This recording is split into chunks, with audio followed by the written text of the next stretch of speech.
Setiausaha Agung Pro Mahathir mula pecat Setiausaha Agung Kerja Bersatu. Tindakan itu dibuat selepas Suhaimi mengutuskan surat terhadap 5 pemimpin bersatu, termasuk Dr. Mahathir, bagi memaklumkan keahlian mereka terhenti serta-merta.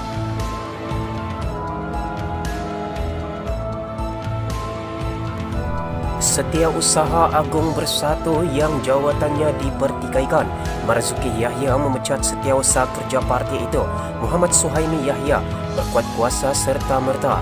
Tindakan itu dibuat selepas Suhaimi mengutuskan surat terhadap 5 pemimpin bersatu, termasuk pengurusi parti itu, Dr. Mahathir Mohamad, bagi memaklumkan keahlian mereka terhenti serta-merta. Dalam surat yang dihantar oleh Marzuki dan dilihat Malaysia kini, beliau berkata Suhaimi dipecat serta-merta kerana pelanggaran etika kerja dan perlembagaan bersatu. Menurutnya, Suhaimi telah membuat keputusan berhubung pentadbiran parti dan mengeluarkan surat pemecatan keahlian tanpa pengetahuan dan tidak merujuk saya terlebih dahulu selaku Ketua Pentadbir Ibu Pejabat Parti dan Setiausaha Agung Parti yang sah. Marzuki memetik Fasal 8.11 perlembagaan yang menetapkan kesemua perihal pengurusan keahlian dan daftar ahli adalah di bawah bidang kuasa Setiausaha Agung. Di samping itu, Fasal 16.6 dan poin 3 dan 16.6 hingga poin 5 menyatakan Setiausaha Agung mengelola pentadbiran Ibu Pejabat Parti dan perihal pengurusan keahlian dan daftar ahli. Untuk rekod, status Marzuki sebagai Setiausaha Agung Bersatu itu dipertikaikan di tengah-tengah konflik yang sedang berlangsung dalam parti itu. Ini selepas Presiden Bersatu Muhyiddin Yassin mengisytiharkan dirinya sebagai pemangku pengurusi dan menyingkirkan Marzuki daripada itu jawatan pada 18 Mac lalu. Muhyiddin kemudian melantik Hamzah Zainuddin sebagai Setiausaha Agung baru. Bagaimanapun, Mahathir menegaskan beliau masih pengurusi bersatu dan mengiktiraf Marzuki sebagai Setiausaha Agung. Terdahulu Suhaimi menghantar surat untuk membatalkan keahlian Mahathir. Timbalan Presiden Bersatu Mukhlis Mahathir, Ketua Pemuda Bersatu Syed Saddiq Said Abdul Rahman serta anggota Majlis Tertinggi Bersatu Mazli Malik dan Amiruddin Hamzah. 5 pemimpin itu mempertikaikan tindakan berkenaan, manakala Marzuki mengatakan Suhaimi tidak mempunyai kuasa di bawah perlembagaan parti. Dalam perkembangan berita yang berkaitan, kami tak terima pemecatan salah ini. Dr. Mahathir dan 4 yang lain memberi kenyataan. Mereka berkata tindakan itu diambil kerana kegusaran Presiden Parti Muhyiddin Yassin menghadapi pemilihan parti serta kedudukan beliau selaku Perdana Menteri.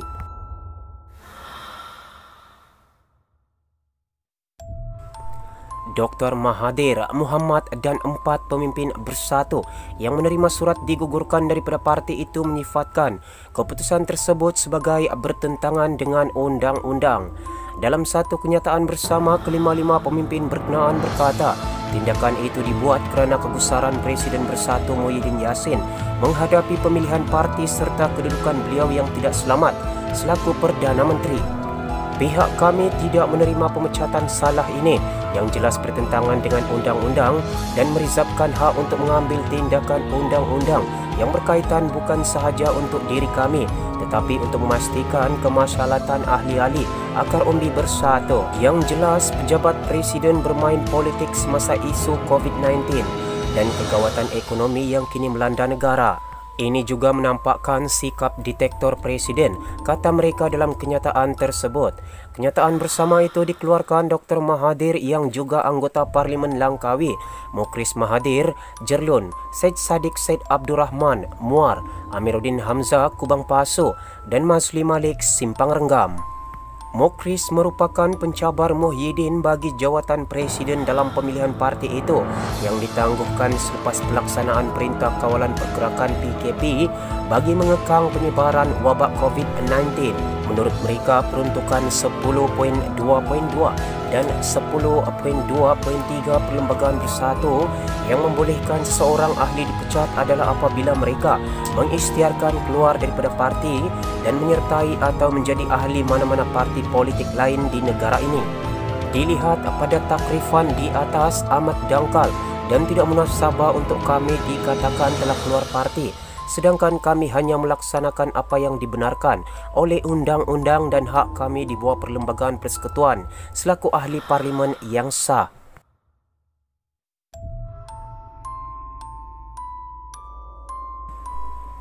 Maka dengan itu kami langsung tidak bersetuju bahawa keahlian kami terhenti secara serta-merta, apatah lagi ia bertentangan dengan undang-undang serta juga menafikan hak kami untuk membela diri dan memberi penjelasan, yakni hak yang dijamin di bawah prinsip kedaulatan undang-undang.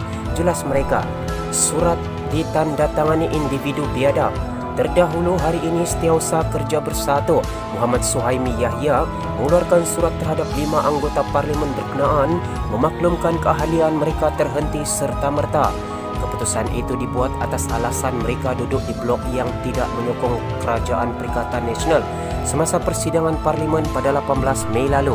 Pada masa itu, seramai 114 anggota parlimen duduk di blok kerajaan yang menyaksikan Muhyiddin hanya memperoleh majoriti tipis 2 kerusi parlimen. Sementara itu, kelima-lima anggota parlimen itu berkata, surat berkenaan menampakkan kecelaruan urus Setia Bersatu dan ditandatangani oleh individu yang tidak diberi kuasa di bawah perlembagaan parti. Selain menampakkan parti itu tidak ditadbir secara profesional. Tindakan seorang setiausaha kerja mengutus surat sebegini kepada antaranya para pengasas Parti Bersatu sendiri adalah sangat menjelikan serta biadab, tegas mereka. Sementara itu, pembantu Nafi Dr. Mahathir menghadap Agong untuk tubuh kerajaan baru. Seorang pembantu Mahathir berkata bekas Perdana Menteri itu menghabiskan waktunya di pejabatnya di Yayasan Kepimpinan Perdana di Putrajaya.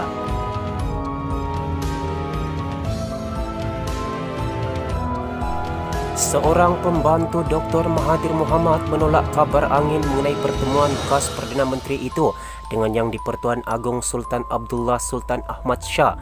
Ketika dihubungi, beliau berkata Mahathir menghabiskan waktunya di pejabatnya di Yayasan Kepimpinan Perdana di Putrajaya. Tidak, dia ada di pejabat, katanya kepada Malaysia Kini dalam kiriman teks ringkas. Beliau berkata bekas Perdana Menteri itu juga mengambil bahagian dalam satu wawancara yang disiarkan secara langsung di Facebook sebentar tadi. Sejak malam tadi, pelbagai spekulasi timbul di media sosial mengenai pertemuan Mahathir dengan Yang di-Pertuan Agong. Blogger Pro PH Sabuddin Hussein menyiarkan satu artikel yang menggambarkan PH sekali lagi mendapat sokongan yang cukup daripada anggota parlimen untuk mengambil alih kerajaan dari Perikatan Nasional. Menjawab blogger Raja Petra Kamarudin, Sabuddin menafikan. Beliau menyebut 129 anggota parlimen menyokong Mahathir untuk kembali menjadi Perdana Menteri.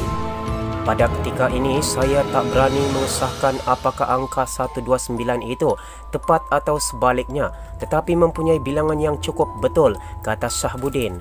Kerajaan PN pada masa ini hanya memiliki majoriti 2 kerusi di parlimen.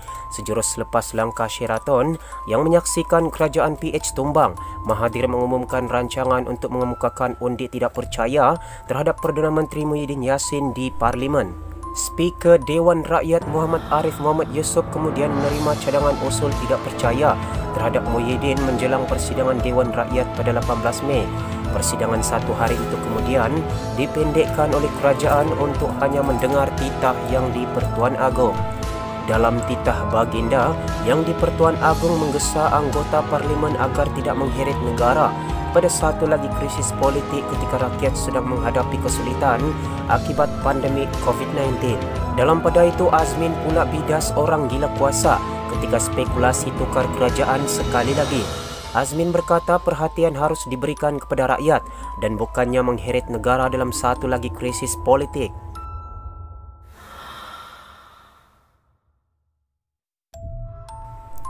Spekulasi bertiup kencang mengatakan Pakatan Harapan PH memiliki sokongan majoriti ahli parlimen untuk mencabar kesahihan Kerajaan Perikatan Nasional PN di Dewan Rakyat selepas Kerajaan PH tumbang dalam krisis politik pada Februari lalu. Bagaimanapun, Menteri Kanan Muhammad Azmin Ali yang memainkan peranan penting dalam kejatuhan kerajaan sebelum ini mendakwa tidak tahu menahu bahawa PH dan warisan mempunyai sokongan 129 anggota parlimen. Bercakap di Alusta Kedah hari ini, beliau berkata perhatian harus diberikan kepada rakyat dan bukannya mengheret negara dalam satu lagi krisis politik. kita tidak patut diheret ke satu lagi krisis politik dan dijadikan mangsa hanya kerana seorang yang gila kuasa dan mahu menjadi Perdana Menteri, katanya pada sidang media. Meskipun tidak menyebut seberang nama, kenyataan Azmin itu dipercayai ditujukan kepada Presiden PKR Anwar Ibrahim. Beliau berkata PN tidak boleh dipersalahkan atas perubahan kerajaan apabila Dr. Mahathir Mohamad meletak jawatan sebagai Perdana Menteri pada Februari lalu. Katanya titah yang di Pertuan Agong dalam perasmian pembukaan Parlimen baru-baru ini juga jelas menunjukkan krisis itu berpunca daripada peletakan jawatan Dr. Mahathir. Walaupun Agong meminta Mahathir untuk kekal sebagai Perdana Menteri, Mahathir menegaskan mahu letak jawatan tambahnya. Sesulan kekosongan jawatan Perdana Menteri, Azmin berkata Agong menjalankan tanggungjawab baginda selaras Perlembagaan Persekutuan untuk melantik pengganti. Ke-Bawah Duli Yang Maha Mulia menjalankan tugasnya secara terbuka, telus dan jujur.